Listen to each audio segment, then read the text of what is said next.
സച്ചിതം four യുവിൻ്റെ പുതിയൊരു വീഡിയോയിലേക്ക് എല്ലാവർക്കും സ്വാഗതം.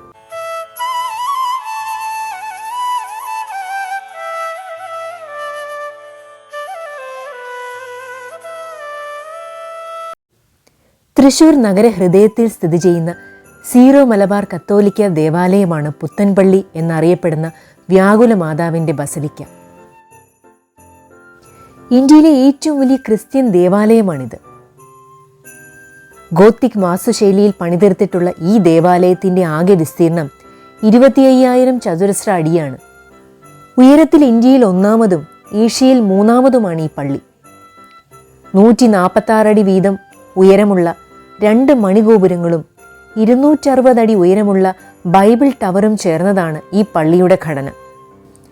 തൃശൂർ നഗരത്തിൻ്റെ വികസനത്തിന് ക്രൈസ്തവ ജനങ്ങളുടെ പങ്കാളിത്തം അനിവാര്യമാണ് എന്നു മനസ്സിലാക്കിയ ശക്തൻ തമ്പുരാൻ അരണാട്ടുകര, ഒല്ലൂർ, കൊട്ടേക്കാട് തുടങ്ങിയ പ്രദേശങ്ങളിൽ നിന്ന് 52 സിറിയൻ ക്രിസ്ത്യൻ കുടുംബങ്ങളെ നഗരത്തിൽ കൊണ്ടുവന്ന് പുനരധിവസിപ്പിക്കുകയുണ്ടായി.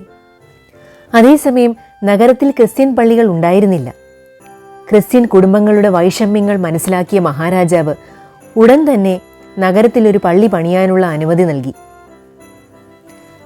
1814 കൊടുങ്ങല്ലൂർ അതിരൂപത ബിഷപ്പ് പള്ളിയുടെ നിർമ്മാണത്തിന് അനുമതിയും ആശീർവാദവും നൽകി. 1814, 1838 കാലയളവിൽ പള്ളി കൊടുങ്ങല്ലൂർ അതിരൂപതയുടെ അധികാരപരിധിയിലായിരുന്നു. 1929 ആരംഭിച്ച ഗോത്തിക് ശൈലിയിലുള്ള പള്ളിയുടെ നിർമ്മാണം 11 വർഷങ്ങൾക്ക് ശേഷമാണ് പൂർത്തിയായത്. ഒരേ സമയം 30,000 പേർക്ക് പള്ളിയിൽ താമസിക്കാം. പ്രധാന അൾത്താര കൂടാതെ പള്ളിയിൽ 5 ചെറിയ അൾത്താരകളുണ്ട്.